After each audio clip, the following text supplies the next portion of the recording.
मंगवाई और कहा कि मैं तेरे घर का भोजन पाना चाहता हूँ। मधुसूदन 3 दिन बासी पुरानी कड़ी लेकर के गया और जाकर के फिर वहां गया तो देखा कि मेरा कान्हा तो मिश्री खाता है, माखन खाता है, 3 दिन बासी पुरानी कड़ी में कैसे खिलाऊंगा, तो स्वयं पीने लग गया, पूरी कड़ी पी गई। लेकिन मेरे कन्हैया ने उसका मुख चाट लिया।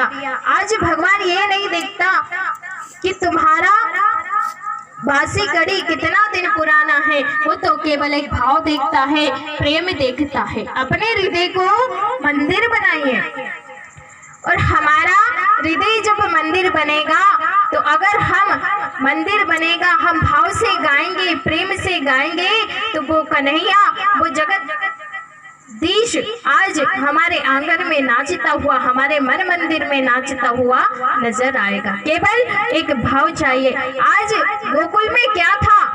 एक प्रेम, प्रेम की वजह से भगवान सबके साथ रहता था। उनको इतना प्रेम करते थे ब्रजवासी कि अपनी आंखों से ओझोल भी नहीं होने देते थे, इतना प्रेम करते थे। इसके बाद आचार्य सुखदेव जी राजा परीक्षित को कहते हैं कि इसके बाद भगवान ने चीर हरण की लीला का प्रसंग सुनाया।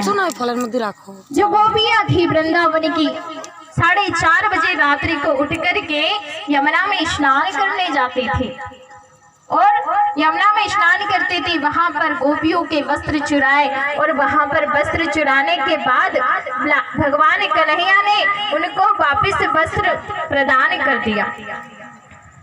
वस्त्र जब प्रदान किया, कोई कहते हैं कि भगवान होकर के ऐसी लीला भगवान ने क्यों की, तो कहते हैं कि भगवान ने जब चीर हरण की लीला की उस समय भगवान 5.5 वर्ष के थे और 5.5 वर्ष के बच्चे के मन में कोई काम की भावना नहीं होती। और आज कृष्ण है ईश्वर और गोपी है जीव, और जो वस्त्र चुराए थे उसको ज्ञान रूपी वस्त्र वापस उन्होंने गोपियों को समर्पित कर दिए। ये बड़ी सुंदर सी आचार्य सुखदेव जी राजा परीक्षित को कहते हैं कि बड़ी सुंदर सी चीर हरण की लीला भगवान ने की है। इसके बाद भगवान एक दिन अपने घर में बैठे थे, तभी मैया यशोदा भोजन बना रही थी, बड़ा स्वादिष्ट भोजन बना रही थी। वहां अपने घर में पूड़ी बना रही थी, पकोड़े बना रही थी, मिठाई बना रही थी, ना जाने कितने पकवान बना रही थी। अब दौड़े कन्हैया रसोई घर में गए। मैया ये क्या बना रही हो? बोले हम लोग इंद्र की पूजा करता, तो इंद्र की पूजा के लिए भोग बना रहे। बोले अच्छा मैया एक पकौड़ी में खा लो। बोले ना भगवान को भोग लगाएगा फिर खाएगा। बोले अच्छा मैया ये भगवान कौन है? बोले हम लोग इंद्र की पूजा करेंगे और ये भोग इंद्र भगवान को लगाएंगे।